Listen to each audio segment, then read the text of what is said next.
സ്തോത്രം ചെയ്യുന്നു. ഒരുമിച്ച് വീണ്ടും കർത്തൃപാദപീഠത്തിലായി തിരുവാൻ ദൈവജനം ധ്യാനിപ്പാൻ പരിശുദ്ധാത്മാവ് ഒരുക്കി നൽകിയ വിശേഷമായ അവസരത്തെ ഓർത്ത് നന്ദിയോടെ ദൈവത്തെ സ്തുതിക്കുന്ന കർത്താവ് എല്ലാവരെയും ധാരാളമായി അനുഗ്രഹിക്കുകയും സഹായിക്കുകയും ചെയ്യുമാറാകട്ടെ. യെശയ്യാവിന്റെ പുസ്തകത്തിൽ നിന്നും റോമർക്ക് എഴുതിയ ലേഖനത്തിൽ നിന്നും ഒക്കെ നമ്മൾ ചിന്തിച്ചുകൊണ്ടിരിക്കുന്നല്ലോ. ഇന്ന് രാത്രി യെശയ്യാ പ്രവാചകന്റെ പുസ്തകം 26-ാം അധ്യായത്തിലേക്ക് നമ്മുടെ ശ്രദ്ധയെ കൊണ്ടുവരാം. യെശയ്യാ പ്രവാചകന്റെ പുസ്തകം 26-ാം അധ്യായത്തിന്റെ 1 മുതൽ. അന്നാളിൽ അവർ യഹൂദാദേശത്ത് ഈ പാട്ട് പാടും. നമുക്ക് ബലമുള്ള ഒരു പട്ടണമുണ്ട്. യെരൂശലേം പട്ടണത്തെ കുറിച്ചാണ് ഇവിടെ പറഞ്ഞിരിക്കുന്നതെങ്കിലും ഹല്ലേലൂയ, ദൈവം നമ്മുടെ ബലമാകുന്നു എന്നുള്ളൊരു സൂചനയും ഹല്ലേലൂയ ആ പദങ്ങളിൽ നിഴലിച്ചു കാണുവാൻ കഴിയുന്നുണ്ട്. ഹല്ലേലൂയ, യഹോവ ബലമുള്ള ഒരു ഗോപുരമാണ്. നീതിമാൻ ഓടിച്ചെന്ന് അതിലേക്ക് അഭയം പ്രാപിപ്പാനിടയായിത്തീരും. അപ്പൊ നമുക്ക് ബലമുള്ളൊരു പട്ടണമുണ്ട്. പ്രതിസന്ധികളൊക്കെ ഉണ്ട് ജീവിതത്തിൽ, പ്രശ്നങ്ങളൊക്കെ ഉണ്ട് ജീവിതത്തിൽ, പ്രാർത്ഥനാ വിഷയങ്ങളൊക്കെ ഉണ്ട്. എങ്കിലും നടുവിൽ ജീവിക്കുന്ന ഒരു ദൈവമുണ്ട്. നമ്മെ സഹായിക്കുന്ന ഒരു സർവശക്തനുണ്ട് എന്നുള്ള ദൂതാണ് 26-ാം അധ്യായത്തിന്റെ ആദ്യ ഭാഗത്ത് കാണുവാൻ കഴിയുന്നത്. അവൻ രക്ഷയെ മതിലുകളും കൊത്തളങ്ങളും ആക്കി വെക്കുന്നു. കൊത്തളങ്ങൾ എന്ന് പറയുന്നത് ഈ പട്ടണത്തിന് മുമ്പിൽ ചെറുതായിട്ടുള്ള പണിഞ്ഞിരിക്കുന്ന മറ്റ് ചെറിയ മതിലുകളെയാണ് കൊത്തളങ്ങൾ എന്ന് പറയുന്നത്. ഇത് രക്ഷയ്ക്കായിട്ടുള്ള മതിലുകളാണ്. പുതിയ നിയമസഭയുടെ ശിരസ്ത്രം എന്താ? രക്ഷ എന്ന ശിരസ്ത്രം അല്ലേ? വാളെന്താ? ദൈവവചനം എന്ന വാൾ അല്ലേ? പരിചയ എന്താ? വിശ്വാസം എന്ന പരിച. സമാധാന സുവിശേഷത്തിനായുള്ള ഒരുക്കം, കാലിന് ചെരിപ്പാക്കുക. അപ്പോൾ റോമൻ പടയാളിയുടെ ശരീര അദ്ദേഹത്തിന്റെ ആയുധ ക്രമീകരണങ്ങൾ അല്ലെങ്കിൽ വസ്ത്രദാനത്തെ പ്രതിദാനം ചെയ്താണ് അപ്പോസ്തലനായ പൗലോസ് എഴുതുന്നത്. പുറകിൽ എന്തെങ്കിലും എഴുതിയിട്ടുണ്ടോ? ആ പടയാളിയുടെ പുറകിൽ എന്തെങ്കിലും ഉള്ളതായിട്ട് എഴുതിയിട്ടുണ്ടോ? ഇല്ല അല്ലേ? കാരണം ആ പടയാളി ഒരിക്കലും പിന്തിരിഞ്ഞോടത്തില്ല. Praise the lord, hallelujah. അവൻ വിശ്വാസത്തോടും വീറോടും അഭിഷേകത്തോടും കൂടെ നിന്ന് വചനം എന്ന വാളയേന്തി പരിശുദ്ധാത്മാവിൽ നിറഞ്ഞ ശിരസ്ത്രം അവന്റെ തലയ്ക്ക് രക്ഷയായി. ഹല്ലേലൂയ, രക്ഷയുടെ അനുഭവം അവനുണ്ട് എന്ന് കാണുന്നു. ഇവിടെയും കൊത്തളങ്ങൾ അല്ലേ, മതിൽ എന്നൊക്കെ, രക്ഷ എന്ന മതിൽ എന്നതിനെ കുറിച്ച് അവിടെയും നമുക്ക് കാണുവാൻ കഴിയുന്നുണ്ട്. 26-ന്റെ 2-ാമത്തെ വാക്യം, വിശ്വസ്തത കാണിക്കുന്ന നീതിയുള്ള ജാതി. അപ്പോൾ വിശ്വസ്തരായിരിക്കുന്നവർ, ആരാധനയിൽ വിശ്വസ്തരായിരിക്കുന്നവർ, വ്യക്തി ജീവിതത്തിൽ വിശ്വസ്തരായിരിക്കുന്നവർ, സഭയിൽ വിശ്വസ്തരായിരിക്കുന്നവർ, ജോലി മേഖലകളിൽ വിശ്വസ്തരായിരിക്കുന്നവർ, അവരെങ്ങോട്ട് കിടക്കുമെന്ന് എഴുതിയിരിക്കുന്നത്? നീതിയുള്ള ജാതി പ്രവേശിക്കേണ്ടതിന് വാതിലുകളെ തുറപ്പീൻ എന്ന് എഴുതിയിരിക്കുന്നു. നിങ്ങൾ വേറെ എവിടെയെങ്കിലും വാതിലുകളെ തുറപ്പീൻ കേൾക്കുന്നതായിട്ട് വായിക്കുന്നതായിട്ട് കേട്ടിട്ടുണ്ടോ? ഇവിടെ എഴുതിയിരിക്കുന്നത് ബാബിലോണിയ അടിമത്വത്തിൽ നിന്ന് പുറപ്പെട്ട ജനം, ഇസ്രായേൽ ജനം, അവർ വിശ്വാസത്തിലും പ്രാർത്ഥനയിലും ദൈവത്തോട് അപേക്ഷിച്ചപ്പോൾ അവർ ആ പ്രവാസത്തിൽ നിന്ന്, ആ അടിമത്വത്തിൽ നിന്ന് മടങ്ങി വന്നപ്പോൾ അവർക്ക് വേണ്ടി വാതിലുകളെ തുറന്ന് അവർ ഒരുമിച്ച് കർത്താവിനെ മഹത്വപ്പെടുന്ന ഭാഗങ്ങളാണ് അവിടെ അങ്ങനെ എഴുതിയിരിക്കുന്നത്. എന്നാൽ ഈ വിഷയത്തോടുള്ള ബന്ധത്തിൽ കർത്താവിന്റെ മടങ്ങി വരവിന്റെ ചിന്തകളും വേദപണ്ഡിതന്മാർ പരിചയപ്പെടുത്തുന്നുണ്ട്, ധ്യാനിക്കുവാൻ കഴിയുന്നുണ്ട്. സങ്കീർത്തനക്കാരൻ എഴുതിയിരിക്കുന്ന ആ ഭാഗങ്ങൾ ഏത് സങ്കീർത്തനാണെന്ന് പറയാൻ പറ്റുമോ? വാതിലുകളെ, നിങ്ങളുടെ തലകളെ ഉയർത്തുവിൻ, പണ്ടേയുള്ള തലകളെ ഉയർന്നിരിപ്പിൻ, മഹത്വത്തിന്റെ രാജാവ് പ്രവേശിക്കട്ടെ. മഹത്വത്തിന്റെ രാജാവാ, ബലവാനും യുദ്ധവീരനുമായ യഹോവ തന്നെ. 24-ാം അധ്യായം അല്ലേ, സങ്കീർത്തനം 24, 7, 9 വാക്യങ്ങൾ. 118-ന്റെ 19 കൂടെ വായിച്ചാണ്. സങ്കീർത്തനം 118-ന്റെ 19. ഞാൻ ചില വാക്യങ്ങൾ നോട്ട് ചെയ്തില്ല, അതുകൊണ്ട് ചില വാക്യങ്ങൾ എനിക്ക് വേണ്ടി വായിക്കേണ്ടതായിട്ട് വരും. സങ്കീർത്തനം 118-ന്റെ 19. നീതിയുടെ വാതിലുകൾ എനിക്ക് തുറന്നു തരുവീൻ. അവ യഹോവയ്ക്ക് സ്തോത്രം ചെയ്യണമെങ്കിൽ നീതിയുടെ വാതിലുകൾ തുറക്കപ്പെടണം. ഹല്ലേലൂയ. വിശുദ്ധ ജീവിതം നയിക്കുന്ന, നീതിപരമായ ജീവിതം നയിക്കുന്ന, കർത്താവിൽ ആശ്രയിക്കുന്ന ഒരുവന് വേണ്ടി സ്വർഗത്തിന്റെ വാതിലുകൾ തുറക്കപ്പെടുവാനിടയായിത്തീരും. യേശു കർത്താവിന്റെ ബന്ധത്തിൽ പറയുന്നത് അല്ലേ, മഹത്വത്തിന്റെ രാജാവ് പ്രവേശിക്കട്ടെ.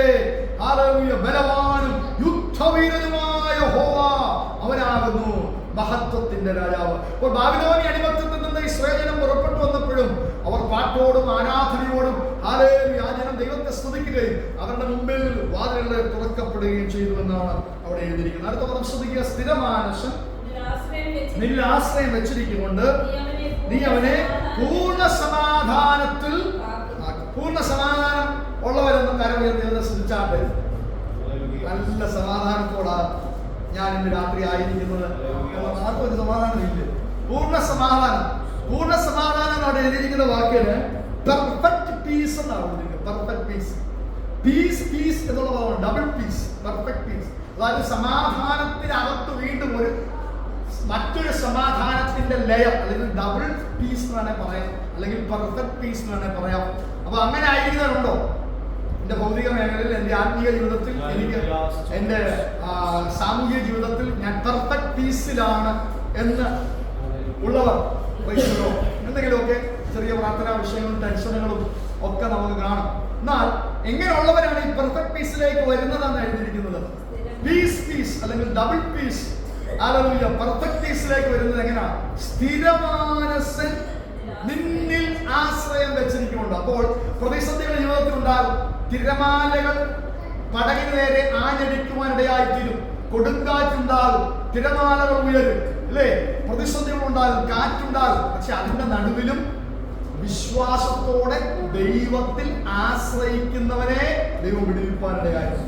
അപ്പൊ എന്തെല്ലാം പ്രതിസന്ധി എന്റെ ജീവിതത്തിൽ ഉണ്ടായാലും, ഭൗതികമായാലും ആത്മികമായാലും ഏതൊക്കെ പ്രതിസന്ധികൾ ഉണ്ടായാലും അതിന്റെ നടുവിൽ ഞാൻ ആശ്രയിച്ചിരിക്കുന്ന ദൈവത്തെ ഞാൻ മുറുകെ പിടിക്കുന്നെങ്കിൽ എന്റെ അകത്തെന്നുണ്ടാകും പെർഫെക്റ്റ് പീസ് ഉണ്ടാകും, പൂർണ്ണ സമാധാനം ഉണ്ടാകും. പണത്തിന് പെർഫെക്റ്റ് പീസ് കൊണ്ടുവരാൻ കഴിയത്തില്ല. സൗന്ദര്യത്തിന്, സാമർഥ്യത്തിന്, കഴിവുകൾക്ക് പെർഫെക്റ്റ് പീസ് കൊണ്ടുവരാൻ കഴിയത്തില്ല. ദൈവത്തിൽ ആശ്രയിക്കുന്നതുമാണ് സമാധാനം. എന്റെ സമാധാനം കർത്താവിന് എന്തുണ്ടായിരുന്നു? പെർഫെക്റ്റ് പീസ് ഉണ്ടായിരുന്നു, അല്ലേ? ഹല്ലേലൂയ. കർത്താവിന് ടെൻഷൻസ് ഒന്നും ഇല്ലായിരുന്നു. പെർഫെക്റ്റ് പീസ് കർത്താവിന്റെ അകത്തുണ്ടായിരുന്നു, സമാധാനം. അതുകൊണ്ടാണ് അത് ഏറ്റവും മനുഷ്യന് വേണ്ടത് എന്താ? സമാധാനം, അല്ലേ? സ്വസ്ഥതയാണ് മനുഷ്യന് വേണ്ടത്. അപ്പോൾ ഹല്ലേലൂയ. യേശു കർത്താവിന്റെ പരീക്ഷയൊക്കെ തികച്ച ശേഷം കുറെ കാലത്തേക്ക് പിശാച് അവനെ വിട്ടുപോയെന്ന് എഴുതി. കുറെ കാലത്തേക്ക് പിശാച് അവനെ വിട്ടുപോയി. ദൂതന്മാർ അവനെ ശുശ്രൂഷ എഴുതിയിരിക്കുക. ഹല്ലേലൂയ. കർത്താവിന്റെ മരുഭൂമിയിലെ ശുശ്രൂഷ കഴിഞ്ഞ് ഹല്ലേലൂയ പട്ടണങ്ങളിലേക്ക് ഇറങ്ങി, കവർണ്ണഭൂമിയിലേക്ക് ഇറങ്ങി, ഗലീലയിലേക്ക് ഇറങ്ങി കർത്താവ് അത്ഭുതങ്ങളൊക്കെ ചെയ്യുന്നതിന് മുമ്പ് ദൂതന്മാർ അവനെ ഒന്ന് ശുശ്രൂഷിക്കുന്നു. പിശാച് കുറെ കാലത്തേക്ക് അവനെ വിട്ടുപോകുന്നു. പെർഫെക്റ്റ് പീസിലേക്ക് വരികയാണ്. ഹല്ലേലൂയ. കർത്താവിന്റെ ഉള്ളിൽ ആ സമാധാനമുണ്ട്. ഹല്ലേലൂയ. മരണാവസ്ഥയിലും അല്ലെങ്കിൽ ക്രൂശീകരണ സമയത്ത് കർത്താവിന്റെ ഉള്ളിൽ സമാധാനം ഉണ്ടായിരുന്നു, ഇല്ലേ? ഉണ്ടായിരുന്നു. പെർഫെക്റ്റ് പീസിലാണ്. അതൊരു ടെൻഷനോടാണ് കർത്താവ് മരിച്ചത്. ടെൻഷനോടാണ് കർത്താവ് ഉയർത്തെഴുന്നേറ്റ് പോയത്. അല്ല, ശീലയൊക്കെ മടക്കി ഞാൻ മടങ്ങി വരുമെന്നുള്ളതിന്റെ യഹൂദന്മാരുടെ തെളിവാണ് ശീലമൊക്കെ മടക്കി വെക്കുക എന്നുള്ളത്. മടക്കി അതാതൊരു സ്ഥാനത്ത് വെച്ച് ആരും ടെൻഷൻ ഇല്ലാതെ ആരും വേദന അനുഭവിച്ചു. പക്ഷെ അകത്ത് സമാധാനം ഉണ്ടായിരുന്നു. നമ്മുടെ മലയുടെ മുകളിലാണ് കർത്താവ് അതിവേദന വേദന അനുഭവിപ്പാനിടയായി ആ ഒരു ഭാഗം മാത്രം പറയുന്നുണ്ട്. എന്നാൽ കർത്താവിന് ഒരു സമാധാനം ഉണ്ടായിരുന്നു. ആ സമാധാനം നിങ്ങൾക്ക് തന്നയിച്ചു പോകുന്നു എന്നോടൊക്കെ. അപ്പോൾ സ്ഥിരമാനസൻ, ദൈവത്തിൽ ആശ്രയം വയ്ക്കുന്ന സ്ഥിരമാനസം എന്ന് വെച്ചാൽ അർത്ഥം എന്താ? സ്ഥിരമാനസം, സ്ഥിരത ഉണ്ടാകും, അല്ലേ? പ്രാർത്ഥനയിൽ സ്ഥിരത ഉണ്ടായിരിക്കണം, ആരാധനയിൽ സ്ഥിരത ഉണ്ടായിരിക്കണം, വചനധ്യാനത്തിൽ സ്ഥിരത ഉണ്ടായിരിക്കണം, വ്യക്തിപരമായ ജീവിതത്തിൽ കർത്താവുള്ള ബന്ധത്തിൽ ഒരു സ്ഥിരത ഉണ്ടായിരിക്കണം. അങ്ങനെയുള്ളവർക്ക് ദൈവത്തിന്റെ സമാധാനം പ്രാപിക്കുവാൻ കഴിയുമെന്ന് കാണാൻ കഴിയുന്നുണ്ട്. സ്ഥിരമാനസൻ, മനസ്സ് എന്നുള്ളതിന്റെ എബ്രായ വാക്ക് യത്സാർ എന്നാണ്. യത്സാർ എന്ന് പറഞ്ഞാൽ അർത്ഥം ഉൽപ്പാദിപ്പിക്കുക, സൃഷ്ടിക്കുക എന്നൊക്കെയാണ്. യെശയ്യാ പ്രവാചക പുസ്തകം 29-ാം അധ്യായത്തിന്റെ 16-ാമത്തെ വാക്യത്തിലേക്ക് നമ്മൾ ശ്രദ്ധ. യെശയ്യാ 29:16. ഇതെന്തൊരു മറിവ്! കുശവനും കളിമണ്ണും ഒരുപോലെ എന്ന് വിചാരിക്കാമോ? ഉണ്ടായത് ഉണ്ടാക്കിയവനെ കുറിച്ച് ചിലത് ഉൽപ്പാദിതമാകുകയാണ്, അല്ലെ? ഉൽപ്പാദിപ്പിക്കുക, സൃഷ്ടിക്കുക. ഇവിടെ ആ വചനത്തുള്ള ബന്ധത്തിൽ എന്താണ് സൃഷ്ടിക്കപ്പെടുന്നത്? എന്താണ്? ഒരു കളിമൺ പാത്രം സൃഷ്ടിക്കപ്പെടുക, അല്ലെ? കുശവൻ എന്താ? അതിന്റെ മേൽ അധികാരമുണ്ട്. അവിടെ എഴുതിയിരിക്കുകയാണ് കുശവനും കളിമണ്ണും. കുശവന്റെ കൂട്ട് തന്നെയാണ് കളിമണ്ണും എന്ന് ചിന്തിക്കരുത്, അല്ലെ? എന്താണ് കാര്യം? ഉണ്ടായത് ഉണ്ടാക്കിയവനെ കുറിച്ച്. അപ്പോ ദൈവം അല്ലെങ്കിൽ കുശവൻ ഇരമ്യാ പ്രവാചക പുസ്തകത്തിൽ വിശദമായിട്ട് കാണുന്നുണ്ട്. കുശവൻ, അല്ലെ? കുശവന്റെ ആലയത്തിലേക്ക് ചെല്ലുക എന്നുള്ള ഭാഗം നമുക്ക് കാണാൻ കഴിയുന്നുണ്ട്, അല്ലെ? കുശവൻ തന്നെ കയ്യിലെ ആ ഇഷ്ടമുള്ള രീതിയിൽ ഇഷ്ടമുള്ള പാത്രമാക്കി അതിനെ ആ കളിമണ്ണിന് രൂപാന്തരപ്പെടുത്താൻ കഴിയും. ഇവിടെ എഴുതിയിരിക്കുകയാണ്, അവൻ എന്നെ ഉണ്ടാക്കിയിട്ടില്ല എന്നും ഉരുവായത് ഉരുവാക്കിയവനെ കുറിച്ച് അവന് ബുദ്ധിയില്ല എന്നും. അപ്പൊ കളിമൺ പാത്രം ഒരിക്കലും കുശവനെ കംപ്ലൈന്റ് ചെയ്യാനായിട്ടുള്ള റൈറ്റുമില്ല, അതിനുള്ള യോഗ്യതയുമില്ല. അവനൊരു മണ്ണാണ് അല്ലേ. അവനെ ഇഷ്ടമുള്ള രൂപത്തിലാക്കാൻ ചിലത് നമുക്കറിയാം, ലേഖനങ്ങളിലൊക്കെ വായിക്കുമ്പോൾ നമുക്ക് കാണാം, ചിലത് മാനപാത്രത്തിനായും ചിലത് ഹീനപാത്രത്തിനായി ഉപയോഗിക്കപ്പെടുന്നു. അതിനെ ഇഷ്ടമുള്ളതിനായി ഉപയോഗിക്കുവാൻ ദൈവത്തിന് അധികാരമുണ്ട്. അതുപോലെ നാം ഒരു കളിമണ്ണാണ് അല്ലേ. നമ്മെ ഏത് രീതിയിൽ രൂപാന്തരപ്പെടുത്തി ഏത് രീതിയിൽ ഉപയോഗിക്കണമെന്ന് തീരുമാനിക്കുന്ന ആരാ? കുശവനാണ്, ദൈവമാണ്. അപ്പൊ നമുക്കൊരിക്കലും ദൈവത്തോട് പറയാൻ പറ്റുന്നില്ല അവന് ബുദ്ധിയില്ല, ദൈവത്തിന് ബുദ്ധിയില്ല. ഉരുവായത് ഉരുവാക്കിയവനെ കുറിച്ച് അവന് ബുദ്ധിയില്ല എന്ന് പറയുന്നു. അപ്പോൾ കുശവന്റെ കയ്യിൽ കളിമണ്ണ് എങ്ങനായിരിക്കുന്നു, കുശവന്റെ ഇഷ്ടം ഏത് പാത്രമാണെന്ന് അറിയത്തില്ല. വലിയ പാത്രമായിരിക്കാം, അല്ലെങ്കിൽ തീന്മേശയിൽ ഉപയോഗിക്കുന്ന ഒരു പാത്രമായിരിക്കാം, അടുക്കളയിൽ ഉപയോഗിക്കുന്ന ഒരു പാത്രമായിരിക്കാം, അല്ലെങ്കിൽ മറ്റ് നമുക്കറിയാം കൽപാത്രങ്ങൾ അല്ലേ, കാൽ കഴുകുന്ന കൽപാത്രങ്ങളെ പോലെ. അപ്പോൾ എന്താണ് കർത്താവിന്റെ പർപ്പസ്, കുശവന്റെ പർപ്പസ്? ആ പർപ്പസിന് വിധേയപ്പെട്ട് ഞാൻ കളിമണ്ണാണെങ്കിൽ ദൈവത്തിന്റെ ഇഷ്ടത്തിനും പദ്ധതിക്കും വിധേയപ്പെട്ട് ദൈവം എന്താഗ്രഹിക്കുന്നു അതിനെന്നെ ഏൽപ്പിച്ചു കൊടുക്കുക. ദൈവം ചെയ്ത് തെറ്റായിപ്പോയി, എന്നെ റാസകയിലെ കൊണ്ടുവരണ്ടായിരുന്നു, എന്നെ US വിട്ടാൽ മതിയായിരുന്നു, എന്നെ UK വിട്ടാൽ മതിയായിരുന്നു. കർത്താവിനോട് ചോദിക്കുവാൻ പറയുവാൻ നമുക്ക് അധികാരമില്ല. എനിക്ക് എന്തിനാണ് ഈ അവസ്ഥകൾ നമുക്ക് ചോദിക്കാനായിട്ടുള്ള അധികാരമില്ല അല്ലേ. അപ്പോൾ കളിമണ്ണിനെ മേലുള്ള അധികാരത്തിന് കുശവന് അധികാരമുള്ളതുപോലെ ആ അധികാരത്തിന് വേണ്ടി കുശവന് മേൽ നമ്മെ വിട്ടുകൊടുക്കുക എന്നുള്ളതാണ് നാം ചെയ്യേണ്ടത്. അങ്ങനെയാണ് അവിടെ എഴുതിയിരിക്കുന്ന സ്ഥിരമാനസ്, മനസ്സ് വിട്ടുകൊടുക്കുക. യത്സ എന്നുള്ള പദമാണ് അവിടെ. ഉൽപ്പത്തി പുസ്തകം 8-ാമത്തെ അധ്യായം 21-ാമത്തെ വാക്യം വായിക്കുന്നത്. ഉൽപ്പത്തി 8:21.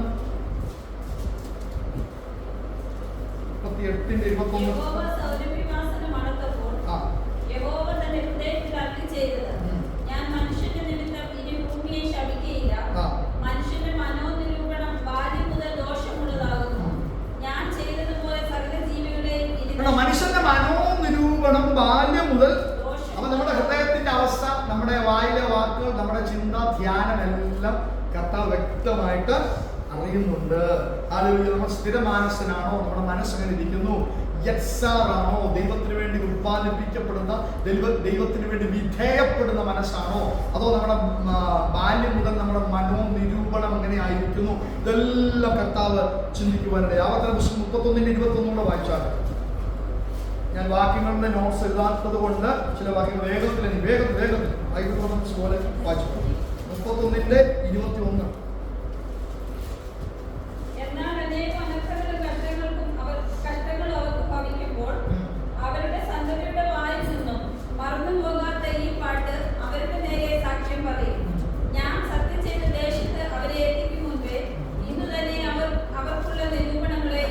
അവർക്കുള്ള നിരൂപണങ്ങളെ ഞാൻ അറിയും. ദൈവത്തിന് നമ്മെ കുറിച്ചുള്ള, ഇസ്രായേൽ ജനത്തെ കുറിച്ചുള്ള പദ്ധതികളെ കുറിച്ച്, പ്ലാനുകളെ കുറിച്ച് ഒരു ധാരണയുണ്ട്. 26:4 വായിക്കാൻ വിഷയ പ്രവാചകന്റെ പുസ്തകത്തിലേക്ക് വരാം. 26:4 യഹോവയാം യാഹിൽ ശാശ്വതമായ പാറയുള്ളതിനാൽ യഹോവയിൽ എന്നേക്കും ആശ്രയിപ്പീൻ. പാറ എന്നുള്ള പദം നിരവധി ഭാഗങ്ങളിൽ കർത്താവിനോടുള്ള ബന്ധത്തിൽ നമുക്ക് കാണാൻ കഴിയുന്നത്. യഹോവയാം യാഹിൽ, വിജായ് യഹോവ എന്നുള്ള പദമാണ് പഠിക്കുന്നത്. വിജായ് യഹോവ, ദൈവത്തിന്റെ ഉന്നതമായ മഹത്വം, തേജസ് എന്നിവയെ കാണിക്കാനാണ് ആ പദം ഉപയോഗിച്ചിരിക്കുന്നത്. യാഹ് എന്ന പദം അവിടെ ഉപയോഗിച്ചിരിക്കുന്നത് കാണാൻ കഴിയും. പുറപ്പാട് പുസ്തകം 6-ാം അധ്യായത്തിന്റെ 3-ാമത്തെ വാക്യത്തിലാണ് യഹോവ എന്നുള്ള പദം ആദ്യമായി കർത്താവ് പിതാവായ ദൈവം പ്രൊനൗൺസ് ചെയ്യുന്നത്. അത് 6-ാം അധ്യായത്തിന്റെ 3-ാമത്തെ വാക്യത്തിൽ നമുക്ക് കാണാൻ കഴിയും. പുറപ്പാട് പുസ്തകം 6. അപ്പൊ ഞാൻ ആർക്കൊക്കെ വെളിപ്പെട്ടു? അബ്രഹാമിന് വെളിപ്പെട്ടു, തേജോമരനായ ദൈവം അല്ലെ.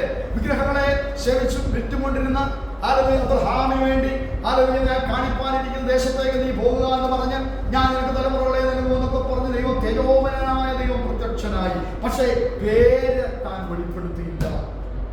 ഇസഹാക്കിന് വെളിപ്പെട്ടു, യാക്കോബിന് വെളിപ്പെട്ടു, എന്നാൽ സർവശക്തിയായുള്ള ദൈവമായിട്ടാണ്, എൽ ഷദായ് എന്നുള്ള പദമാണ് ഇവിടെ, സർവശക്തിയുള്ള ദൈവമായിട്ടാണ് ഞാൻ പ്രത്യക്ഷനായത്.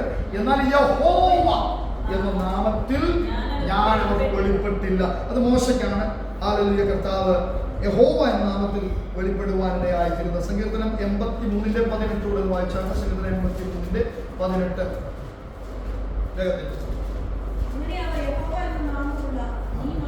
നീ മാത്രം സർവഭൂമിക്കും മീതെ അത്യുന്നതനെന്നറിയും. യഹോവ എന്ന നാമം സർവഭൂമിക്കും അത്യുന്നതൻ എന്ന്.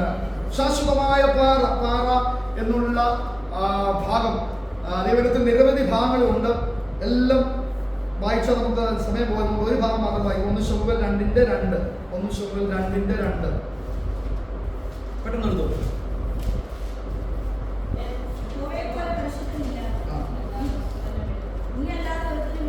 നീ എല്ലാ ഒരുത്തനുമില്ലല്ലോ, നമ്മുടെ ദൈവത്തെ പോലൊരു പാറയില്ല. കർത്താവിന്റെ ബലം, കർത്താവിന്റെ ശക്തി, അല്ലെങ്കിൽ ആ തിക്നെസ്, ആ ഉറപ്പ് കാണിക്കാനാണ് ആ പദം എഴുതിയിരിക്കുന്നത്. സങ്കീർത്തനം 18:31 നമുക്കത് കാണാൻ കഴിയുന്നുണ്ട്. യഹോവയല്ലാതെ ദൈവം ആരുള്ളൂ, നമ്മുടെ ദൈവം ഒഴികെ പാറയാരുള്ളൂ. ഒരുപാട് വേദഭാഗങ്ങളുണ്ട്, ഒന്നും ഞാൻ എടുക്കാനായിട്ട് ആഗ്രഹിക്കുന്നില്ല സമയം പോകുന്നത് കൊണ്ട്. 26:8 വരുമ്പോൾ, അതേ യഹോവേ, നിന്റെ ന്യായവിധികളുടെ പാതയിൽ ഞങ്ങൾ നിന്നെ കാത്തിരിക്കുന്ന ശരിയാവും. നിന്റെ നാമത്തിനായിട്ടും നിന്റെ സ്മരണയ്ക്കായിട്ടും ഞങ്ങളുടെ ഉള്ളം വാഞ്ചിക്കും. ദൈവത്തിന്റെ പ്രമാണങ്ങൾ, ന്യായവിധികളുടെ പാത എഴുതിയിരിക്കുന്ന ദൈവത്തിന്റെ പ്രമാണങ്ങളെ കുറിച്ചാണ്. പിന്മാറ്റം തങ്ങളുടെ ജീവിതത്തിൽ ഉണ്ടായെന്നും മനസ്സിലാക്കി ദൈവത്തിലേക്ക് അടുത്തു വരുന്ന ഇസ്രായേൽ ജനത്തെയാണ് അവിടെ നമുക്ക് കാണാൻ കഴിയുന്നത്. നമ്മുടെ ജീവിതത്തിൽ പിന്മാറ്റം എവിടെയെങ്കിലും ഉണ്ടാകുമെന്ന് നമ്മുടെ അകത്തൊരു ധാരണ ഉണ്ടായി തുടങ്ങുമ്പോൾ തന്നെ ദൈവത്തിന്റെ അടുക്കേക്ക് ഓടി മടങ്ങി വരിക, അല്ലേ? ആ മനുഷ്യന് നഷ്ടപ്പെട്ടു പോയ മകൻ എന്താ സംഭവിച്ചത്? സുബോധമുള്ളിൽ ഉണ്ടായി. എന്റെ അപ്പന്റെ ഭവനത്തിൽ ഞാൻ എത്ര നന്മകൾ അനുഭവിച്ചിരുന്നു, അപ്പന്റെ സാന്നിധ്യം അനുഭവിച്ചിരുന്നു, നന്മകൾ അനുഭവിച്ചിരുന്നു, എനിക്ക് അത് വേണം എന്നുള്ളൊരാഗ്രഹം. അപ്പോൾ എപ്പോഴെങ്കിലും നഷ്ടപ്പെട്ടു പോകുന്നുണ്ട്, പിന്മാറ്റം നമ്മുടെ ജീവിതത്തിൽ വന്നു തുടങ്ങുന്നത് കാണുമ്പോൾ അത് വചനം വായിക്കുന്നതിലായിരിക്കാം, പ്രാർത്ഥനയിലായിരിക്കാം. അപ്പോൾ എന്ത് ചെയ്യുക? പ്രമാണങ്ങളെ മനസ്സിലാക്കുക, ന്യായവിധികളുടെ പാതയിലേക്ക് വരിക, ദൈവത്തിന്റെ പ്രമാണങ്ങളിലേക്ക് വന്ന പിന്മാറ്റത്തിൽ നിന്ന് മടങ്ങി വരിക. എല്ലാ വാക്യം ചിന്തിക്കാൻ സമയമില്ല. 26:10 എഴുതിയിരിക്കുന്നു, നേരുള്ള ദേശത്ത് അവർ അന്യായം പ്രവർത്തിക്കും. പാപത്തിൽ രസിച്ച് മതിച്ചു ജീവിക്കുന്ന ഒരു തലമുറയായി അവർ മാറി. നേരുള്ള പട്ടണമാണെങ്കിലും പട്ടണത്തിന്റെ നടുവിൽ പാപത്തിൽ രസിച്ചു ജീവിക്കുന്ന അനുഭവത്തിൽ കൂടെ അവർ പോയി. എന്നാൽ അവർ ദൈവത്തിലേക്ക് മടങ്ങി വരുവാനിടയായി തീർന്നു. 26:11 പറയുന്നു, ജനത്തെ കുറിച്ചുള്ളതിന്റെ തീഷ്ണത അവർ കണ്ട് ലജ്ജിക്കുമ്പോൾ. ഒരിക്കൽ നഷ്ടപ്പെട്ടു പോയിടത്ത് നിന്ന്, പിന്മാറ്റത്തിലേക്ക് പോയിടത്ത് നിന്ന് ദൈവത്തിന്റെ തീഷ്ണതയിലേക്ക്, ആരാധനയിലേക്ക്, വിശുദ്ധിയിലേക്ക് മടങ്ങി വന്നാൽ ദൈവം എന്താണ് ചെയ്തതെന്ന് 14-ാമത്തെ വാക്യത്തിൽ എഴുതിയിട്ടുണ്ട്. ശത്രുക്കളുടെ ഓർമ്മ കൂടെ ഇല്ലാതാകത്തക്കവണ്ണം നശിപ്പിച്ചു കളയുന്നത്. 14-ാമത്തെ വാക്യം വായിച്ച യെശയ്യാവ് 26:14.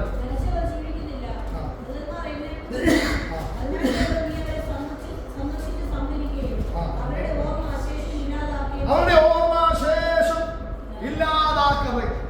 നിനക്ക് വിരോധമായി ചലിക്കുന്ന വിഷയങ്ങളുടെ ഓർമ്മ കൂടെ ഇല്ലാതാക്കി കളയുന്ന ദൈവം. വിശ്വസിക്കാമോ?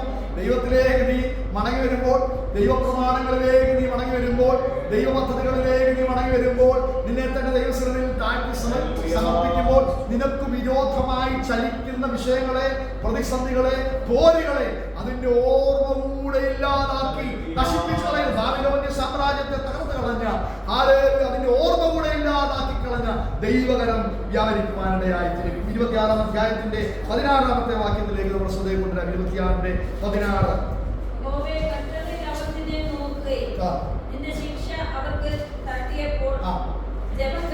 ജപം കഴിക്കുകയും ചെയ്യും. ജപം കഴിക്കുക എന്ന് പറഞ്ഞത് രഹസ്യ പ്രാർത്ഥന എന്നാണ് അവിടെ ഉദ്ദേശിക്കുന്നത്. നമുക്ക് ഉണ്ടോ? എല്ലാ ആഴ്ചയും ചോദിക്കുന്ന ചോദ്യം, രഹസ്യ പ്രാർത്ഥന ഉണ്ടോ? Hallelujah, praise the Lord. വ്യക്തിപരമായ ജീവിതത്തിൽ ദൈവത്തോടുള്ള ബന്ധം, അല്പസമയം ദൈവസന്നിധിയിലായിരിക്കുന്ന ജപം കഴിക്കുക, അല്ലേ? പ്രത്യേകിച്ച് ഹിന്ദുക്കളൊക്കെയാണെന്ന് ആ വേർഡ് കൂടുതലായിട്ട് യൂസ് ചെയ്യുന്നത്. അത് ഞാൻ കറക്റ്റ് മീനിങ് പ്രാർത്ഥനയിൽ രഹസ്യമായി ദൈവത്തോട് സമയം ചെലവഴിക്കുക എന്നുള്ളതാണ് അതിന്റെ അർത്ഥം. ഹല്ലേലൂയ. നമ്മുടെ വ്യക്തിപരമായ ജീവിതത്തിൽ നമ്മുടെ തിരക്കുകളുടെ നടുവിൽ എത്ര സമയം ദൈവസാന്നിധ്യത്തോട് നാം ചേർന്നിരിക്കുന്നു? യാക്കോബ് തനിയെ ശേഷിച്ചു എന്നിടത്ത് എഴുതിയിടത്തെല്ലാം അതിന്റെ അപ്പുറത്തെ ഒരു അർത്ഥ പദങ്ങളിൽ കാണാൻ പറ്റും. ദൂതന്മാർ ഇറങ്ങി വന്നു. മഹനീയം എന്ന സ്ഥലത്ത് ഹല്ലേലൂയ വർഷങ്ങൾക്ക് ശേഷം യാക്കോബ് വീണ്ടും വന്നപ്പോൾ അവനെ സ്വീകരിച്ചത് ദൂതന്മാരാണ്. ഹല്ലേലൂയ. അവന് സമ്പത്തൊക്കെ ഉണ്ടായി, നന്മകളൊക്കെ ഉണ്ടായി. പിന്നീട് അവന്റെ ഭവനത്തിൽ നിന്നൊക്കെ തിരിച്ചു വരുന്ന സമയത്ത് മഹനീയം എന്ന സ്ഥലത്ത് വന്നപ്പോൾ അവനെ എതിരേറ്റത് ദൈവത്തിന്റെ ദൂതന്മാരാണ്. അപ്പോൾ ദൈവവുമായിട്ട് വ്യക്തിപരമായി സമയം ചെലവഴിക്കുന്ന അനുഭവം നമുക്കുണ്ടോ? ജപം കഴിക്കുന്ന അനുഭവം, വ്യക്തിപരമായി രഹസ്യ പ്രാർത്ഥനയുടെ അനുഭവം, ബൈബിൾ ധ്യാനത്തിന്റെ അനുഭവം. അങ്ങനെയുള്ളവർക്ക് കഷ്ടതയിൽ നിന്ന് അവർ തന്നെ നോക്കുകയും നിന്റെ ശിക്ഷ അവർക്ക് തട്ടിയപ്പോൾ ദൈവത്തിന്റെ ശിക്ഷകൾ, ദൈവത്തിന്റെ മുന്നറിയിപ്പുകൾ നമുക്കായി വരുമ്പോൾ നാം എന്ത് ചെയ്യണം? നമ്മുടെ രഹസ്യ പ്രാർത്ഥനയുടെ അറയിൽ കഥകടച്ചിരുന്ന് പ്രാർത്ഥിക്കുമ്പോൾ അറയിൽ വെച്ച് തന്നെ ഉത്തരമെന്ന ഒരു ദൈവമുണ്ട്. ഹല്ലേലൂയ. അപ്പോൾ നമ്മുടെ പ്രാർത്ഥന വർദ്ധിപ്പിക്കേണ്ടതായിട്ടുള്ള ആവശ്യകത അവിടെ ഇരിക്കുന്നത്. 19-ാം വാക്യത്തിലേക്ക് വരുമ്പോൾ ഹല്ലേലൂയ, ഉയർത്തെഴുന്നേൽപ്പിനെ കുറിച്ചുള്ള ചിന്തകളാണ് പരിശുദ്ധാത്മാവിൽ യെശയ്യാ പ്രവാചകൻ എഴുതിയിരിക്കുന്നത്. 19-ാം അധ്യായം വാക്യം വായിക്കുമ്പോഴേ നമുക്കറിയാം അവിടുത്തെ സബ്ജക്ട് എന്താണെന്ന്. എന്റെ മൃതന്മാർ എന്റെ ശവങ്ങൾ എഴുന്നേൽക്കും, പൊടിയിൽ കിടക്കുന്നവരെ ഉണർന്ന് ഘോഷിപ്പീൻ. അപ്പൊ ഈ ഭാഗം പരിശുദ്ധാത്മാവ് യെശയ്യാ പ്രവാചകൻ ഇടുമ്പോൾ ബാബിലോണിയ അടിമത്തത്തിൽ നിന്ന് ഇസ്രായേൽ ജനം എഴുന്നേറ്റ് വരുന്ന ഒരു ദൂതും അതോടൊപ്പം തന്നെ ആ ദൂതിനൊരു പ്രത്യേകതയുണ്ട്. ക്രിസ്തുവിൽ മരിച്ചവർ ഉയർത്തെഴുന്നേൽക്കുമെന്നുള്ള പുതിയ നിയമ വെളിപ്പാട് കൂടെ പരിശുദ്ധാത്മാവിൽ അഭിഷേകത്തിൽ എഴുതി വെച്ചിരിക്കുകയാണ്. നിന്റെ മൃതന്മാർ ജീവിക്കും, എന്റെ ശവങ്ങൾ എഴുന്നേൽക്കും, പൊടിയിൽ കിടക്കുന്നവരെ ഉണർന്ന് ഘോഷിപ്പി. നിന്റെ മഞ്ഞ് എന്നുള്ളത് ദൈവത്തിന്റെ കാരുണ്യം, ദൈവത്തിന്റെ മനസ്സലിവ് എന്നിനെ കാണിക്കുന്നതിനാണ് അവിടെ മഞ്ഞ് എഴുതിയിരിക്കുന്നത്. നിന്റെ മഞ്ഞ് പ്രഭാതത്തിലെ മഞ്ഞ് പോലെ ഇരിക്കുന്നു, ഭൂമി പ്രേതന്മാരെ പ്രസവിക്കും. ചില ജീവികളുടെയൊക്കെ കുഞ്ഞുങ്ങൾ, നിങ്ങൾ കടലിലൊക്കെ ജീവിക്കുന്ന മത്സ്യത്തിന്റെയൊക്കെ കുഞ്ഞുങ്ങള് മുട്ടയൊക്കെ അല്ലെങ്കിൽ ഇങ്ങനെ പടർന്ന് പിള്ളേരിങ്ങനെ ഇറങ്ങി പോകുന്ന കണ്ടിട്ടില്ലേ? അതുപോലെ ഭൂമി പ്രേതന്മാരെ പ്രസവിക്കുമെന്ന്. ദൈവത്തിന്റെ കാഹളനാദം കേൾക്കുമ്പോൾ, സ്വർഗീയ ശബ്ദം കേൾക്കുമ്പോൾ അടക്കപ്പെട്ട കല്ലറകളിൽ നിന്ന് ഭൂമി പ്രേതന്മാരെ അല്ലെങ്കിൽ മരിച്ചവരെ പുറത്തേക്ക് തള്ളുന്ന അനുഭവം ഉണ്ടാകും. ശവങ്ങൾ എഴുന്നേൽക്കുന്ന അനുഭവം ഉണ്ടാകും. അത് സംഭവിക്കുവാൻ പോവുകയാണ്. ഹല്ലേലൂയ. അന്ത്യകാഹളനാദത്തിങ്കൽ കർത്താവിന്റെ മടങ്ങി വരവെങ്കിൽ സ്വർഗീയ കാഹളം വെളിപ്പെടുമ്പോൾ മരിച്ചവർ ആദ്യം ഉയർത്തെഴുന്നേൽക്കും. ജീവനോടെ ശേഷിക്കുന്ന അവന്റെ വരവിൽ കർത്താവിനോടുകൂടെ വേഗത്തിൽ എതിരേൽക്കപ്പെടുവാനിടയായിരിക്കും. ഭൂമിയിൽ പ്രേതന്മാരെ പ്രസവിക്കുമല്ലോ.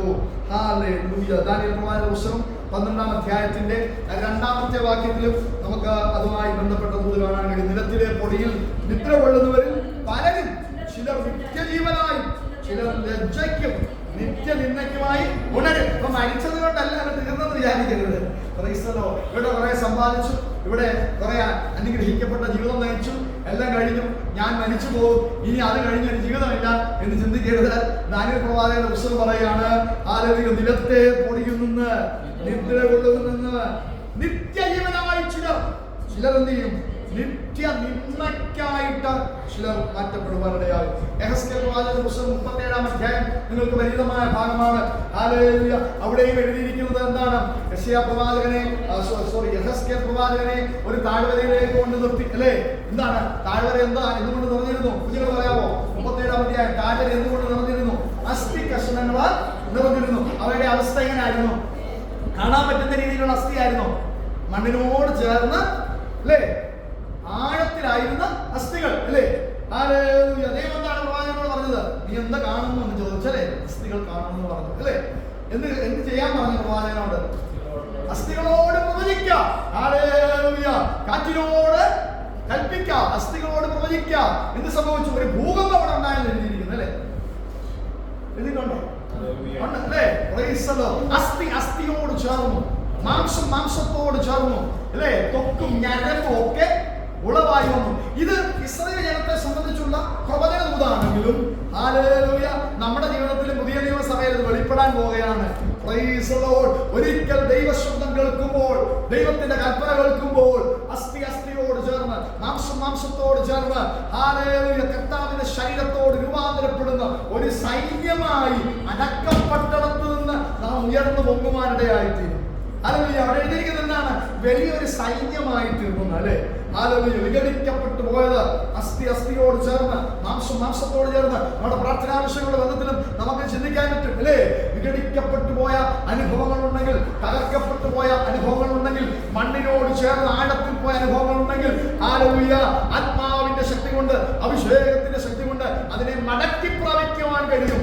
ഹല്ലേലൂയ. വചനങ്ങളെ പല ആംഗിളിൽ, പല ഡൈമെൻഷനിൽ ചിന്തിക്കാൻ പറ്റും. ഇസ്രായേലിന്റെ മടങ്ങി വരവ്, കർത്താവിന്റെ ഹല്ലേലൂയ മടങ്ങി വരവിൽ ഹല്ലേലൂയ മൃതന്മാർ ജീവിക്കുന്ന അനുഭവം, ഹല്ലേലൂയ നമ്മുടെ വ്യക്തിപരമായ ജീവിതത്തിൽ നമ്മുടെ പ്രാർത്ഥനാ വിഷയങ്ങളുടെ മേൽ പരിശുദ്ധാത്മാവിന്റെ കാറ്റടിക്കുമ്പോൾ അത്ഭുതം സംഭവിക്കുന്നത്. ഹല്ലേലൂയ. അത്ഭുതങ്ങൾ പല രീതിയിൽ വ്യാഖ്യാനിക്കപ്പെടുന്നു. ഇന്ന് രാത്രി ഹല്ലേലൂയ ഉണങ്ങിയ അസ്ഥികളെ യഹോവയുടെ വചനം കേൾക്കുകയും, നമ്മുടെ ഏതെങ്കിലും പ്രാർത്ഥനാ വിഷയം ഉണങ്ങി അസ്ഥി അസ്ഥിയോട് വേർപെട്ട് മാംസമില്ലാതെ, ഞരമ്പില്ലാതെ, ചലനമില്ലാതെ, ഹല്ലേലൂയ രക്തയോട്ടമില്ലാതെ ആയിരിക്കുന്നെങ്കിൽ ഇന്ന് രാത്രി വിശ്വസിച്ചാൽ ഒരു കാറ്റ് വീശുവാനിടയായിത്തീരും. പ്രവാചകനോട് പറയുകയാണ്, നീ കൽപ്പിക്ക, കാറ്റിനോട് കൽപ്പിക്ക, കാറ്റേ ഈ നിഹതന്മാരുടെ മേൽ ഊതുക. ഇന്ന് രാത്രി കൽപ്പിക്കാനുള്ള അധികാരം നമുക്കുണ്ട്. വചനം ദൈവത്തിൽ നിന്ന് പ്രാപിച്ച് ഹല്ലേലൂയ വചനം വെളിപ്പെടുത്താനുള്ള അധികാരം നമുക്കുണ്ട്. കാറ്റടിപ്പിക്കുന്നത് യഹോവയായ ദൈവമാണ്. ഭൂകമ്പം വെളിപ്പെടുത്തുന്നത് യഹോവയായ ദൈവമാണ്. ഹല്ലേലൂയ. അതുകൊണ്ട് ഉണങ്ങിയ അസ്ഥികളെ യഹോവയുടെ. അപ്പോൾ ഈ വാക്കുകളെല്ലാം കണക്റ്റഡ് ആണ്. മൃതന്മാർ പൊടിയിൽ എഴുന്നേൽക്കുന്നത്, യെഹെസ്കേൽ കണ്ട ദർശനം, ഹല്ലേലൂയ കർത്താവ് പറഞ്ഞ ദൂതുകൾ എല്ലാം കണക്റ്റഡ് ആയിട്ടുള്ള കാര്യങ്ങളാണ്. 29-ാമത്തെ അധ്യായത്തിലേക്ക് കൂടെ നമുക്കൊന്ന് വരാം. 29-ാമത്തെ അധ്യായത്തിലേക്ക് ചിന്തിക്കാനുള്ള സമയമില്ല. 26 കഴിഞ്ഞുള്ള 27, 28 അധ്യായങ്ങൾ ചില ചരിത്ര സംഭവങ്ങളും കാര്യങ്ങളുമാണ്. അതിനകത്ത് നമുക്ക് ടച്ച് ചെയ്യുന്ന ആത്മീയ ദൂതുകൾ ഇല്ലാത്തത് കൊണ്ടാണ് ഞാൻ ആ ഭാഗത്തിലേക്ക് പോകാതെ 29-ാം അധ്യായത്തിന്റെ 9-10 വാക്യങ്ങളിലൂടെ വായിച്ച് പ്രാർത്ഥിക്കാൻ പോയി. 29-ന്റെ 9-10. വിസ്മയിച്ച് സ്തംഭിച്ചു പോവുവിൻ, അന്ധത പിടിച്ച് കുരുടായിത്തീരുവിൻ. അവർ മത്തരായിരിക്കുന്നു, മത്തരായിട്ടുണ്ട്, പക്ഷെ വീഞ്ഞു കുടിച്ചിട്ടില്ല. അന്ധത പിടിച്ചിട്ടുണ്ട്, അവർ കുരുടരായിത്തീരുവിൻ. അവർ ചാഞ്ചാടി നടക്കുന്നു. എന്താ? മദ്യപാനം കൊണ്ടല്ല, മദ്യപാനം കൊണ്ടല്ല ചാഞ്ചാടി നടക്കുന്നത്. മത്തരായിരിക്കുന്നത് വീഞ്ഞു കൊണ്ടല്ല. യഹോവ ഗാഢനിദ്ര നിങ്ങളുടെ മേൽ പകർന്ന് നിങ്ങളുടെ കണ്ണുകളെ അടച്ചിരിക്കും. യഹോവയായ ദൈവം എന്തെങ്കിലും അടച്ചു കളഞ്ഞു കഴിഞ്ഞാൽ അത് തുറക്കാൻ ഒരു ശക്തിക്ക് കഴിയത്തില്ല, അല്ലേ? ഹല്ലേലൂയ. ദാവീദ് ഗോത്രത്തിലെ സിംഹമാണവൻ. ദാവീദിന്റെ താക്കോൽ കൈവശമുള്ളവനാണവൻ. അവൻ അടച്ചാൽ അടച്ചതാണ്, അവൻ തുറന്നാൽ തുറന്നതാണ്. അവൻ അടച്ചതിനെ തുറക്കുവാൻ ആർക്കും കഴിയത്തില്ല. ഹല്ലേലൂയ. അത് വചനം പറയുന്നു, അന്യയുടെ ഗർഭപാത്രത്തെ യഹോവ അടച്ചിരുന്നു. ഹല്ലേലൂയ. ദൈവം അത് തുറന്നപ്പോൾ അത്ഭുതങ്ങൾ സംഭവിപ്പാൻ, തലമുറകൾ ഉണ്ടാകുവാൻ ഇടയായിത്തീർന്നു. അപ്പോൾ യഹോവ അടച്ചാൽ അതിനെ തുറക്കുവാൻ ആർക്കും കഴിയത്തില്ല. ചില സാഹചര്യങ്ങൾ നമ്മുടെ കണ്ണുകളെ ദൈവം അടയ്ക്കും. എങ്ങനെയാണെന്ന് അറിയാമോ? ദൈവത്തിൽ നിന്ന് കുറേ നാളുകൾ ദൈവത്തിന്റെ ശിക്ഷണം, ദൈവത്തിന്റെ മുന്നറിയിപ്പുകൾ, ഇൻസ്ട്രക്ഷനുകൾ ഒക്കെ നമ്മൾ കേട്ടിട്ടും മൈൻഡ് ചെയ്യാതെ നമ്മൾ പോവുകയാണെങ്കിൽ നമ്മുടെ കണ്ണുകളെ ദൈവം അടയ്ക്കും, നമ്മുടെ ദർശനത്തെ നഷ്ടപ്പെടും. അതുകൊണ്ടാണ് ശമൂവേൽ പ്രവാചകന്റെ പുസ്തകം 3-ാം അധ്യായം പഠിക്കുമ്പോൾ നമുക്ക് കാണാൻ കഴിയുന്നുണ്ട്. ഏലി അവിടെ ഉണ്ട്, ആരാധനാലയം അവിടെ ഉണ്ട്, ഏലിയുടെ മക്കൾ അവിടെ ഉണ്ട്, ശുശ്രൂഷ അവിടെ ഉണ്ട്, യാഗങ്ങൾ അവിടെ ഉണ്ട്. അവിടെ ഒരു കാര്യം മാത്രമില്ല. എന്താ? ദൈവമില്ല, ദൈവസാന്നിധ്യമില്ല, അല്ലേ? ഹല്ലേലൂയ. പണ്ടേ ഒരു കഥ കേട്ടിട്ടുണ്ടെന്ന് എനിക്ക് തോന്നുന്നു. ഹല്ലേലൂയ. Praise the Lord. ഒരു പാസ്റ്ററെ, അവിടെയുള്ള പാസ്റ്റർ അച്ഛനോ ശുശ്രൂഷകനെ കഥയാണ്. അവിടെയുള്ള വിശ്വാസികളെല്ലാം കൂടെ തല്ലി ഇറക്കി പുറത്തു വിട്ടു. ശുശ്രൂഷകൻ വെളിയിൽ നിന്ന് കരഞ്ഞുകൊണ്ടിരുന്നപ്പോൾ കർത്താവ് അവന്റെ അടുത്ത് വന്നിട്ട് പറഞ്ഞ്, എന്നെ എത്ര നാളുകൾക്ക് മുമ്പേ ആ കൂടാരത്തിൽ നിന്ന് ഇറക്കി വിട്ടതാണ്. അതുകൊണ്ട് അവിടെ എല്ലാം ഉണ്ട്, യാഗമുണ്ട്. ഹല്ലേലൂയ. അവിടെ എല്ലാം ഉണ്ട്, യാഗമുണ്ട്, ആരാധനയുണ്ട്, വിശുദ്ധന്മാരെന്ന് പറയുന്ന തന്റെ മക്കളുണ്ട്, ഏലി പുരോഹിതനുണ്ട്. പക്ഷെ ഒന്ന് മാത്രമില്ല, ദൈവം അവിടെ ഇല്ല, ദൈവസാന്നിധ്യം അവിടെ ഇല്ല, ദർശനം അവിടെ ഇല്ല. ദർശനം വേറെ ഇല്ലായിരുന്നു, വചനം ദുർലഭമായിട്ട് ഇരിക്കുന്നു. ദൈവദർശനമില്ലെങ്കിൽ, വചനം ദുർലഭമാണെങ്കിൽ, ആ സഭ എത്ര സംഘാടക കഴിവുകളുള്ളതാണെങ്കിലും അത് അനുഗ്രഹിക്കപ്പെടത്തില്ല. നമുക്ക് ആവശ്യം ദൈവ സാന്നിധ്യമാണ്. ദൈവം നമ്മോട് സംസാരിക്കുന്ന അനുഭവമാണ് നമുക്ക് ആവശ്യമായിട്ടുള്ളത്. ഇവിടെ ഇതുകൊണ്ട് പറയുകയാണ്, ദൈവത്തിന്റെ ഇൻസ്ട്രക്ഷനുകളെ നാം കണ്ടിന്യൂസ് നിരാകരിച്ചു തുടങ്ങിയാൽ എന്ത് സംഭവിക്കുന്നത് അറിയാമോ? അവൻ നമ്മുടെ കണ്ണുകളെ അടച്ചു കളയും. നമ്മുടെ ദർശനങ്ങളെ 9:10 വായിച്ചത് 29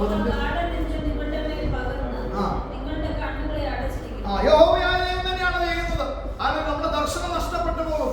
നമ്മുടെ പ്രാർത്ഥനാ ജീവിതം നഷ്ടപ്പെട്ടു പോകും. കർത്താവ് നമുക്ക് ഇൻസ്ട്രക്ഷൻ തന്നുകൊണ്ടിരിക്കും, കർത്താവ് നമ്മോട് ഇങ്ങനെ സംസാരിച്ചുകൊണ്ടിരിക്കും. പക്ഷെങ്കിൽ ഒരു പരിധി കഴിയുമ്പോൾ ദൈവശബ്ദത്തിന് നാം വില കൊടുക്കാതാകുമ്പോൾ, ഏലിയെ പോലെ കിടന്നുറങ്ങുവാൻ തയ്യാറാകുമ്പോൾ, ഞാൻ എന്തൊക്കെയാണ് ശമൂവേലിന്റെ അടുത്തേക്ക്, അറിയാൻ സമയം പോയി 2 മിനിറ്റ് നിർത്താം. ശമൂവേലിന്റെ അടുത്ത് ദൈവം സംസാരിച്ചു തുടങ്ങിയിരിക്കുന്നു എന്നിട്ട് അറിഞ്ഞിട്ട് പോലും ഏലി പിന്നെ അവാദങ്ങൾ പോയില്ല അല്ലേ? എനിക്ക് മടങ്ങി വരാൻ ഇഷ്ടം പോലെ സമയങ്ങളുണ്ടായിരുന്നു. ഞാനൊരു പ്രായമായ മനുഷ്യനാണ് അല്ലേ, പ്രായമായ പുരോഹിതനാണ്. എന്നോട് പണ്ട് കാലത്ത് ദൈവം അതുകൊണ്ടാണ് ശമൂവേലിനോട് പറയുന്നത്, ഇനി നീ ശബ്ദം കേൾക്കുവാണെങ്കിൽ ദൈവമായിരിക്കും, നീ പ്രതികരിച്ചോണം. കാരണം ഏലിയോട് പണ്ട് ദൈവം സംസാരിച്ചിരുന്നു. അപ്പൊ സംസാരിക്കാത്തൊരു കാലഘട്ടം ഏലി, മറ്റൊരുവൻ വന്നു, ഒരു കൊച്ചു പയ്യനാണ്, എന്നാൽ അവനോട് ദൈവം സംസാരിച്ച് തുടങ്ങിയിരിക്കുന്നു. അവൻ വന്ന് ദൂതുകളെ പറയുന്നത് കണ്ടപ്പോൾ എനിക്കൊന്ന് മനസ്സാന്തരപ്പെടാമായിരുന്നു. കർത്താവേ, എന്നോട് സംസാരിച്ചുകൊണ്ടിരുന്നതല്ലേ, ഇപ്പൊ ഒരു കൊച്ചു പയ്യനോട് സംസാരിക്കുന്നു അല്ലേ, എന്റെ സ്ഥാനത്ത് ഇപ്പൊ അവനോടാണ് സംസാരിക്കുന്നത്. എനിക്ക് നിലവിളിക്കാമായിരുന്നു, മടങ്ങി വരാമായിരുന്നു. എന്നാൽ ആ ഭാഗങ്ങളൊന്നും നമുക്കത് കാണാൻ കഴിയുന്നില്ല. അപ്പോൾ കുറെ നാൾ ദൈവം സംവദിച്ചുകൊണ്ടിരിക്കും, നമ്മൾ ഇടപെട്ടുകൊണ്ടിരിക്കും. മടങ്ങി വാ, ദൈവസ്ഥാനത്യം അനുഭവിക്കുക, നേരായ പാതയിൽ ജീവിക്കാൻ. ഇതൊക്കെ പരിശുദ്ധാത്മാവ് സംസാരിച്ചുകൊണ്ടിരിക്കും. നമ്മൾ കാര്യമാക്കാതിരുന്നാൽ നമ്മുടെ കണ്ണുകളെ ദൈവം അടച്ചു കളയും. വചനം ദുർലഭമായി തീരും, ദർശനം നഷ്ടപ്പെട്ടു പോകും, കണ്ണുകൾ അടയ്ക്കപ്പെട്ടു പോകും. ഇത് ദൈവമായിട്ട് ചെയ്യുന്നതാണ്. അവൻ പ്രവാചകന്മാർക്കും നിങ്ങളുടെ ദർശകന്മാരായ തലവന്മാർക്കും മൂടുപടം ഇട്ടിരിക്കുന്നു. ദൈവത്തിന്റെ അകത്ത് പോയാൽ ഒരു മൂടുപടം നമ്മുടെ വീഴുവാനിടയായിത്തീരും. പിന്നെ കേൾക്കുന്ന മെസ്സേജ് ഒന്നും അകത്തേക്ക് കയറത്തില്ല. കുറെ എത്ര ശക്തരായ ദേവദാസന്മാർ വന്ന് പ്രസംഗിച്ചാൽ മുഖത്ത് തട്ടി അത് തെറിച്ചു പോകും. അല്ലെങ്കിൽ ഹൃദയത്തിന്റെ അകത്തലങ്ങളിലേക്ക് അത് ഇറങ്ങാതെ പ്രാക്ടിക്കൽ ലൈഫിലേക്ക് അത് കൊണ്ടുവരാൻ കഴിയാതെ നഷ്ടപ്പെട്ടു പോകും. കാരണം ദൈവമായിട്ടൊരു മൂടുപടം ഇട്ടിരിക്കുക, ദൈവമായിട്ട് ദർശനത്തെ അടച്ചിരിക്കുക, ദൈവമായിട്ട് കണ്ണുകൾക്ക് ഗാഠനിദ്ര പകർന്നിരിക്കുകയാണ്. കണ്ണുകൾക്ക് ഗാഠനിദ്ര പകരുന്നത് കൊണ്ടാണ് മെസ്സേജൊക്കെ കേൾക്കുമ്പോഴും ഇങ്ങനെ ആടി ഉറങ്ങി പോകാൻ ഇടയായിത്തീരുന്നത്. എന്താണ്? ദൈവം അയക്കുന്ന ഗാഠനിദ്രയാണ്. നീ ഒരു കാലത്ത് ദൈവം സംസാരിച്ചതിനോട് റെസ്പോണ്ട് ചെയ്യാതിരുന്നത് കൊണ്ട് അത് ഉറങ്ങിക്കോ മോനെ എന്ന് പറയുന്നതാ ദൈവം. കണ്ണുകളെ അടച്ച്, ദർശനത്തെ അടച്ച്, വചനത്തെ ദുർലഭമാക്കി, പ്രവാചകന്മാരെ മൗനമാക്കി പ്രതികരിക്കുന്ന ഒരു ദൈവമുണ്ട്. 2 കൊരിന്ത്യർ 3:16 മുതൽ 18 വരെ വേഗത്തിൽ ഒന്ന് ഓടിച്ച് വായിച്ചത് നാം പ്രാർത്ഥിക്കാൻ പോവാ. 2 കൊരിന്ത്യർ 3:16 മുതൽ 18 വരെ. കർത്താവിലേക്ക് തിരിയുമ്പോൾ മൂടുപടം നീങ്ങിപ്പോകും. കർത്താവ് ആത്മാവാകുന്നു. കർത്താവിന്റെ ആത്മാവുള്ളിടത്ത് സാന്ദ്രമുണ്ട്. മൂടുപടം നീങ്ങിയ മുഖത്ത് കർത്താവിന്റെ തേജസ് കണ്ണാടി പോലെ പ്രതിബിംബിക്കുന്നവരായി നാം എല്ലാവരും ആത്മാവാകുന്ന തേജസ് പ്രാപിച്ച് അവൻ നമ്മെ സ്വാധീനിക്കുന്ന മൂടുപടങ്ങളുണ്ട്. നമ്മെ സ്വാധീനിക്കുന്ന പാപത്തിന്റെ സ്വഭാവങ്ങളുണ്ട്. ഇവർ കൊരിന്ത്യർ എഴുതിയ ലേഖനത്തിൽ അപ്പോസ്തലനായ പൗലോസ് പരാമർശിക്കുന്ന ഭാഗം ന്യായപ്രമാണത്തെ കുറിച്ചും മോശയെ കുറിച്ചുമുള്ള അല്ലേ. മോശ മലയുടെ മുകളിൽ ഇറങ്ങി വന്നപ്പോൾ ജനം അവന്റെ മേലുണ്ടായിരുന്ന മുഖത്തുണ്ടായിരുന്ന തേജസ് കാണാതിരിക്കേണ്ടതിന് ഒരു മൂടുപടം ഇട്ടു എന്ന് പറഞ്ഞ ന്യായപ്രമാണത്തെ കുറിച്ചും തേജസ്സിനെ കുറിച്ചൊക്കെ പറഞ്ഞു വരുന്ന ഭാഗങ്ങളാണ് അവിടെ എഴുതിയിരിക്കുന്നത്. എങ്കിലും ദൈവത്തിൽ നമ്മെ അകറ്റിക്കളയുന്ന മൂടുപടങ്ങളുണ്ട്.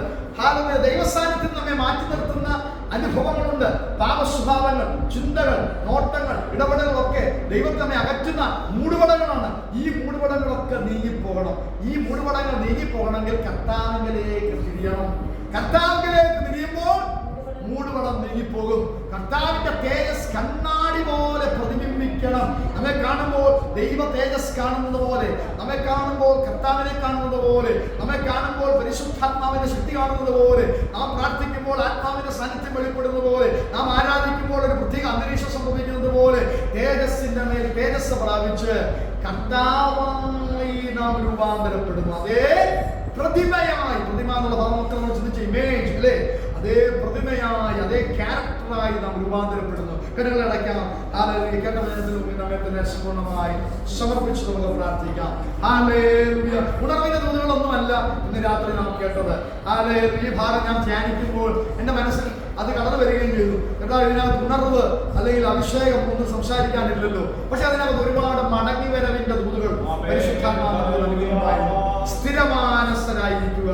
ഹല്ലേലൂയ. ഹല്ലേലൂയ. ദൈവത്തിൽ നിന്ന് അകന്നകന്നു പോകുന്നവരല്ല. ഒരാഴ്ച ദൈവത്തെ ആരാധിച്ച് അടുത്ത ആഴ്ച ഹല്ലേലൂയ ഒന്നിനും കൊള്ളാത്തവരായി തീരുന്നവരല്ല. Price the lord. ഹല്ലേലൂയ. ഒരു ദിവസം ദൈവത്തോട് ചേർന്ന് നിന്ന് അടുത്ത ദിവസം ഹല്ലേലൂയ സ്ഥിരമാനസമില്ലാത്തവരായി ഉൽപ്പാദിപ്പിക്കപ്പെടാൻ യാത്സരാകാതെ ദൈവസാന്നിധ്യം ഉൽപ്പാദിപ്പിക്കപ്പെടാതെ പോകുന്നവരായി തീരുന്നത് നാം കേൾക്കുവാനിടയായല്ലോ. ഹല്ലേലൂയ. നമുക്കൊരു ഉയർത്തെഴുന്നേൽപ്പുണ്ട്. ഹല്ലേലൂയ. നമ്മുടെ മരിച്ച ശവശരീരം പ്രേതന്മാരെ ഭൂമി പ്രസവിക്കുവാനിടയായിത്തീരും. കർത്താവിന്റെ മടങ്ങി വരുന്നത് സംഭവിക്കും. കുറെ കാര്യങ്ങൾ നാം കേട്ടല്ലോ. ഹല്ലേലൂയ. നാം മടങ്ങി വന്നാൽ നമ്മെ ചേർക്കുന്ന ഒരു ദൈവം, ശത്രുവിന്റെ ഓർമ്മയെ നമ്മുടെ ജീവിതത്തിൽ ഇല്ലാതാക്കി കളയുന്ന ദൈവം. Hallelujah. Praise the lord. Hallelujah. വിശുദ്ധകളിലേക്ക് നമ്മെ തന്നെ സമ്പൂർണ്ണമായി നമുക്ക് സമർപ്പിക്കാം. അവസാനമായി നാം കേട്ടു, മൂടുപടങ്ങളെല്ലാം മാറിപ്പോകണം. കർത്താവിൽ നിന്ന് നമ്മെ അകറ്റുന്ന സകല മൂടുപടങ്ങളും മാറിപ്പോകണം. അത് പാപമായാൽ, അത് രോഗമായാൽ, അത് ശാപമായാൽ, അത് അസ്വസ്ഥതകളായാൽ, അത് ചിന്തകളായാൽ, നിരാശകളായാൽ, അത് വിഷമതകളായാൽ, ഹല്ലേലൂയ, എല്ലാം നീങ്ങി മാറി കർത്താവിലേക്ക് തിരിഞ്ഞ് ആ മൂടുപടങ്ങളെ നീക്കി ഹല്ലേലൂയ ദൈവ തേജസ് കൊണ്ട് സഭ നിറയപ്പെടുവാൻ, ദൈവ തേജസ് കൊണ്ട് കുടുംബങ്ങൾ നിറയപ്പെടുവാൻ, ദൈവ തേജസ് കൊണ്ട് വ്യക്തിപരമായ ജീവിതം രൂപാന്തരപ്പെടുവാൻ, കർത്താവിനെ പോലെയായി തീരുവാൻ ദൈവങ്ങളിലേക്ക് നമുക്ക് സമർപ്പിക്കാം. നാം കേട്ടതുപോലെ അതിൽ എന്തെല്ലാം ക്രമീകരണങ്ങൾ ഉണ്ടായാലും, എത്ര യാഗങ്ങൾ നടത്തിയാലും, ആലയിൽ എത്ര പുരോഹിതന്മാർ വന്നാലും, ആലയിൽ എത്ര ശുശ്രൂഷകന്മാർ നിന്നാലും, ഹല്ലേലൂയ, വെളിപ്പെടേണ്ടവൻ വെളിപ്പെട്ടില്ലെങ്കിൽ, സംസാരിക്കേണ്ടവൻ സംസാരിച്ചില്ലെങ്കിൽ, വചനമായവൻ വെളിപ്പെട്ടില്ലെങ്കിൽ, ഹല്ലേലൂയ, ദൈവം ഇറങ്ങി വന്നില്ലെങ്കിൽ എത്ര ഹല്ലേലൂയ ഹല്ലേലൂയ പ്രയാസകരമായ അനുഭവമാണ്. ഹല്ലേലൂയ. ശമൂവേലിനെ കുറിച്ച് വചനം പറയുന്നത്, ശീലോവിൽ ദൈവം അവന് വെളിപ്പെട്ടുകൊണ്ടിരുന്നു. ഹല്ലേലൂയ.